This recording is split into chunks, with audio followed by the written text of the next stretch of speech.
These are the biggest fallers we've had since the beginning of training camp in the preseason. First guy, Kendre Miller. I mean, with Miller, I was actually okay drafting him at his previous cost. And what happened was Dennis Allen went out and said, another hamstring injury for Miller. If he wants to make the team, he's going to have to learn how to stay healthy. And very rarely do you hear a head coach talk down on one of their guys. 99% of the time, what we're used to is a reporter goes, "Oh, what do you think about so-and-so? Oh, Joe Schmo, he's the best player I've ever coached, true professional, blah, blah." To hear those words come out of your head coach's mouth, obviously very worrisome. This is getting a lot of people to think Jamal Williams is the running back 2 in New Orleans. Now, Miller's ADP has fallen from about pick 170 to 202. In underdog drafts going in round 18, if you want to take him, you do you. I actually don't mind him in shallow redraft formats as well, because Miller's like the perfect example of a running back that, say, you were to take in one of your last rounds in your regular league. And if he turns out to be nothing, then sure, no harm, no foul, throw him to the waiver wire. But we should get that clarity right away if Jamal Williams is playing over him. Where if he's the running back 2 there in New Orleans and it was just smoking the preseason, then maybe you end up getting a decent value. Now, Kimani Vidal will be the next running back that's been falling like a rock now. The situation here was the Los Angeles Chargers put out their depth chart, and Vidal was the last running back listed. This is a running back that we really haven't seen any action for. It's very difficult to just assume that he makes the team right now. So not only is he falling based around the idea that he may not even have a roster spot in Los Angeles, but the reason people were taking him back in August 1st at a pick 158 is they were looking at it going, oh, we don't know if J.K. Dobbins is healthy. Oh, we don't know if Gus Edwards is healthy. We don't know how this running back room is going to shake out. Well, it looks like Dobbins is healthy now. It looks like Gus Edwards is probably going to be the RB1 here. So with confirmation that those two other guys are rising and Vidal looks like he may not make the team, this is someone that I would not draft in underdog drafts, and I honestly wouldn't take him in your ESPN draft. I want to take him in your Yahoo draft. I don't think he's worth the roster spot. Now we're going to be very brief with our next 3 players: Roman Wilson, Troy Franklin, Jermaine Burton. I want to say if you are drafting on ESPN, if you are drafting on Yahoo, and you are in a shallow redraft league, these are the perfect examples of guys that are wasted picks in the later rounds. Because even if you were to go and draft Jermaine Burton with your last round pick, and he were to turn out to have an impactful rookie season, when should we expect that? Because right now he's the wide receiver 4 in Cincinnati. You should maybe expect that in the second half of the year. So are you going to go take him with your last round pick and then expect to hold him for 2-3 months, hoping that all of a sudden he may or may not break out later in the season? No, you're not going to do that. You may draft him, wait a couple weeks. He may not break out. You're going to see someone that you like off the waiver wire. You're going to go get them instead when Burton never really had a chance to begin with. So these are guys that are too far down their NFL depth charts and don't have a high enough ceiling that it doesn't make sense to take them in your regular redraft league, just because we would rather roster a running back like Miller that's going to give us clarity at the beginning of the season. Now on Underdog, they're for sure in play, right? Because if you draft a wide receiver at like wide receiver 70 on Underdog and they turn out to be the wide receiver 36, it's a phenomenal pick. That format's just going to be different. There with Roman Wilson, he's going in round 18. I'm definitely going to be mixing him in. It looks like he has possibly the upside to be the wide receiver 2 in Pittsburgh. Troy Franklin isn't encouraging right now with how he's being used. Like Tim Patrick's getting used. Marvin Mims scored the preseason touchdown.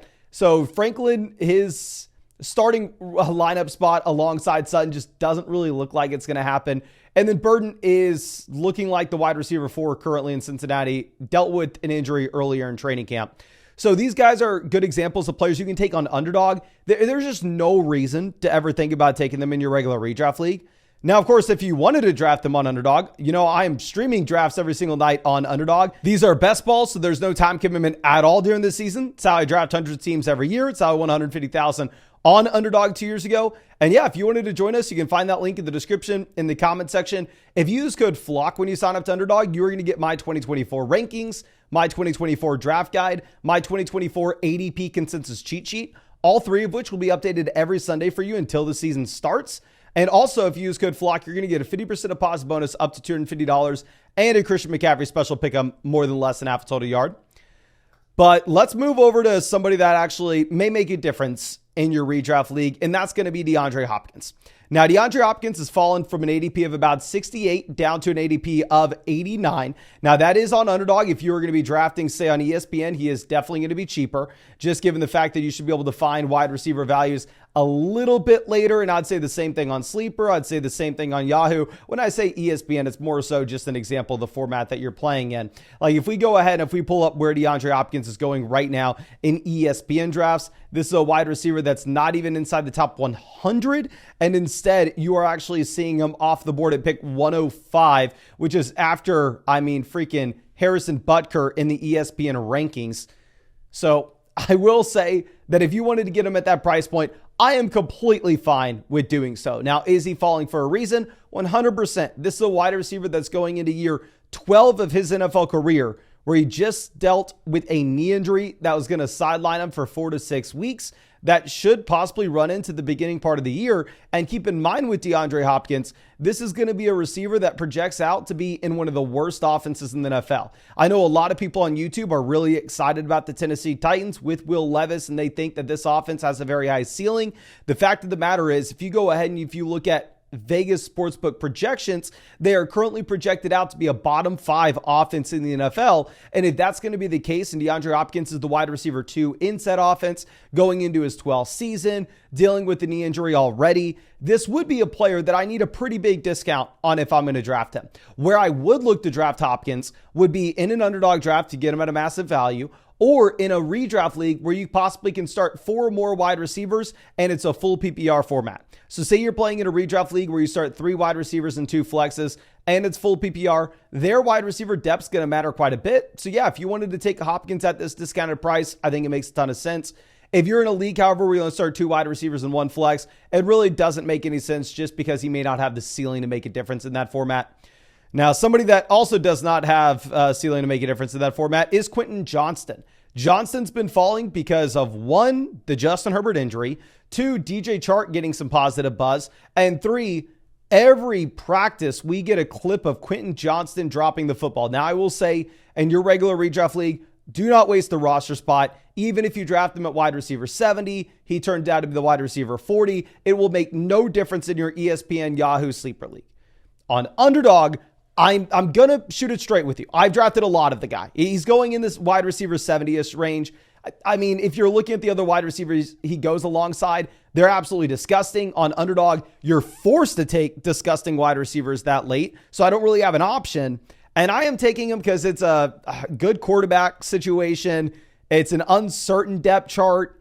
He has the round 1 NFL draft capital, but obviously, he was such a failure last year, and it looks like he is just trending even further downhill. Now, Elijah Mitchell is a running back that I would not recommend taking in any format. It looks like Jordan Mason has taken over as the running back 2 there in San Francisco, and Elijah Mitchell's fallen from an ADP of 177 down to 197. Marshawn Lloyd is somebody that I think is a great example of somebody that you can take in your regular redraft league. Because you could take Marshawn Lloyd and go, oh, okay, well, if we get to week 1 and Marshawn Lloyd's clearly sitting there with the role behind Josh Jacobs, then you can be excited and go, okay, he's a premium handcuff back. If Jacobs were to go down, Marshawn Lloyd's the guy. Or if you get to week 1 and instead AJ Dillon is the running back out there alongside Josh Jacobs, then at that point, it would probably be pretty easy to move on from Marshawn Lloyd in a shallow redraft league. So I think he is a decent running back to take just because we're going to get that clarity at the beginning of the year with what his workload should be. Now, in your underdog draft, I think this price point's definitely a lot better than it previously was, where he's fallen down to almost being pick 160. By the time this video's out, maybe he is down at pick 160. So if you want to take him on underdog, I'm kind of okay with it. My thing is, I just don't know if Jacobs goes down. Based off what this coaching staff is saying, it sounds like AJ Dillon still has a role. So it sounds like Marshawn Lloyd at best case scenario is going to be in a committee. Now, Hollywood Brown was previously the worst draft pick you could make on Underdog. He was going at the 4-5 turn. Absolutely ludicrous. He was going before guys like Mark Andrews, Dalton Kincaid, Trey McBride. Absolutely garbage. Now, this is a little bit of a different situation with Hollywood, where you deal with the shoulder injury. All of a sudden, he has dropped down to where now he is going in the 70s. Some drafts, I'm getting him in the 80s on Underdog. Now, if you're going to go over to ESPN, the equivalent range that I would need to see Hollywood being drafted in is if you're going to get him in the double-digit rounds. And looking at ESPN right now, he does have an ADP of 118. I will say, for the love of God, make sure you are drafting Xavier Worthy. Make sure you are drafting Keon Coleman. Make sure you are drafting Rome Odunze. Make sure you are taking these rookie wide receivers that have a much higher ceiling than Hollywood. Because if we take a step back, the reason I'm saying Hollywood was a garbage pick with where he was going previously is this is a receiver that looks straight up washed. If you're looking at his yards per route run over the past 3 years, they've fallen off a cliff. And the Chiefs don't give him a contract that screams any kind of confidence in him whatsoever. Looks like a one-year prove-it deal kind of situation, which in an offseason where Calvin Ridley got paid $72 million to go over to Tennessee, if I was a wide receiver, no way in hell I'm signing a one-year prove-it deal if I can make that kind of money. So, yeah, the contract, the injury, the efficiency over the past few years screams that Hollywood Brown's probably somebody that you should have been avoiding previously. You definitely need to be avoiding now. And yeah, I want to say, you can get him in pick 100s on ESPN. Go ahead and take him. But the thing is, looking at the guys going next to him, such as Xavier Worthy and Keon Coleman, and Brian Thomas, Rome Odunze, I just way rather have those round one NFL talents. Now, a round one NFL talent that is dirt cheap, should be dirt cheap, but I'm paying the price, is Xavier Legette. So Legette's fallen from about pick 141 down to 152. A lot of this had to do with an injury that held him out of camp for about a week or two. But he's back practicing now. He looks healthy now. Specifically in underdog drafts, you can get Legette, your wide receiver 6. He turned out to be a wide receiver 3. Immaculate pick. I absolutely love it. In your regular redraft league, I am okay taking him at the end of the draft as well. He isn't my favorite prospect. Extremely old guy coming out of South Carolina. But with that being said, he does get round one NFL draft capital. It is a relatively open wide receiver depth chart where Legette could very easily be the wide receiver 1 here. I think it's most likely Deontay Johnson, but it's not like Deontay's proven to be a stud at the NFL level. I mean, the Steelers just trade him for a day 3 pick. So I think Legette potentially can be the wide receiver 1 in this offense. He potentially is a talented guy indicated by the NFL draft capital. But the hesitation that I would have is if you're playing in a league where there's our 2 wide receivers, 1 flex, the issue with Legette is the Carolina Panthers are just not going to be good enough to actually provide you upside for a receiver that will move the needle for you in that format. Now, going back to what we were talking about previously with like DeAndre Hopkins, if you're playing in a full PPR league where you can start 4 more wide receivers, I think that's going to be the kind of league where you can look at Xavier Legette late. And based off the discount, based off the dip that you're getting, I think he could be a fine pick. Now, I hate to admit this because Trey Benson has been one of the biggest fallers this offseason, but I have found myself drafting a ton of Trey Benson. Now, a couple different things that I want to talk about. Obviously, with where we're looking to take him. In underdog best ball drafts where we're trying to optimize for the final 3 weeks, like Best Ball Mania, $25 buy-in, $1.5 million for first. There, I think Benson's a great pick because I think his late season upside is immaculate. In your regular redraft league, where I want to take Trey Benson is going to be a league where you have a very deep bench. The issue in taking Trey Benson, say at pick 120, wherever you may get him, is if you're in a shallow redraft league where the bench is going to be very small, options on the waiver wire are going to be great, it's very easy to say that Trey Benson will not have a role at the beginning of the season and he will not be close to startable for you. So what's going to be very tough is putting him on your bench, tying one hand behind your back, and not being able to make waiver wire moves at the beginning of the year, which in some formats, that's not going to hurt you much. In other formats, it will be devastating and you'll miss out on the next Kyren Williams. You'll miss out on the next Puka Nacua. So if you're in that deeper format where a roster spot is not super valuable, go after Benson. I think he has a very high ceiling at the end of the year based off his overall profile and based off this offense. Now, our next guy we're going to look at is Josh Downs. Downs is fallen from 133 to 142 with the ankle injury. Don't draft Josh Downs. Maybe in underdog drafts, if you really like him, sure you can, because if he's a wide receiver 3, then he's a fine pick with where he's going. In your regular redraft league, he's the wide receiver 2 in a low volume passing attack that's coming off an injury. In your regular redraft league, don't bother. Tyler Lockett's another example of somebody like, what's the real ceiling with Lockett? He comes out, instead of him being a wide receiver 5 this year, he's a wide receiver 3.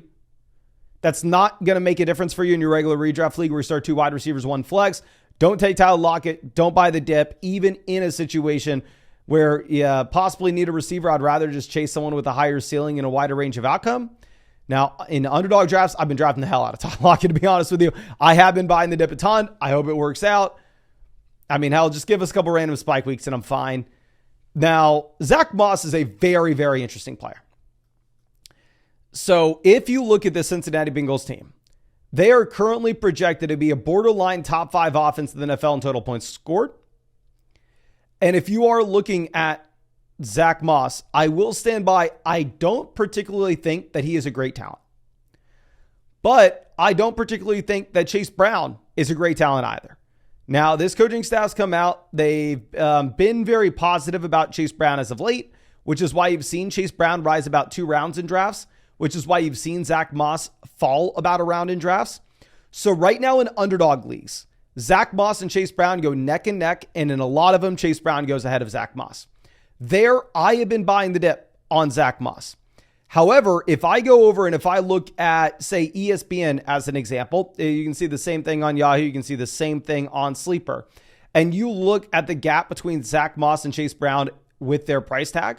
Zach Moss has fallen down to pick 115, and Chase Brown is currently at pick 138. So specifically in your ESPN, Yahoo Sleeper drafts, you are still going to get Chase Brown at a significantly lower cost than you would get Zach Moss. So there, instead of buying the dip on Zach Moss, you're probably better off just going ahead and getting Chase Brown, the player rising with the positive coach sentiment behind him. However, on Underdog, where that's already been priced in, where Zach Moss has fallen a considerable amount, that's where I'm okay drafting Zach Moss. Even if I don't think either running back's a great talent, what I will say is it's a phenomenal situation, and you could very easily see one of these guys turning into a high-end running back too in fantasy, just based off how many points are going to be scored in this offense. But I think that's all I have for you. Really hope you enjoyed the video. Really hope I get to draft with you in a live stream later tonight. And of course, if you want to hop in that draft with us, you can find that link in the description, in the comment section. 2 Underdog Fantasy, best ball, no time commitment at all during the year. So I draft hundreds of teams every year. So I won 150,000 on Underdog 2 years ago. And if you use code FLOCK, you're going to get a 50% deposit bonus, my 2024 rankings, my 2024 draft guide, and you're going to get the 2024 ADP consensus cheat sheet updated, all 3 every Sunday until the season starts. Plus, you'll get a Christian McCaffrey special pick of more than less than half a total yard. And lastly, Flock Meetup, August 22nd, coming up super fast in Austin, Texas. FlockFantasy.store if you want to grab a ticket. They're only $15. We're giving away a ton of free merch. Should be a ton of fun. But thank you again. Really do appreciate you. Really hope you have a great day. And really hope I get to draft with you later tonight.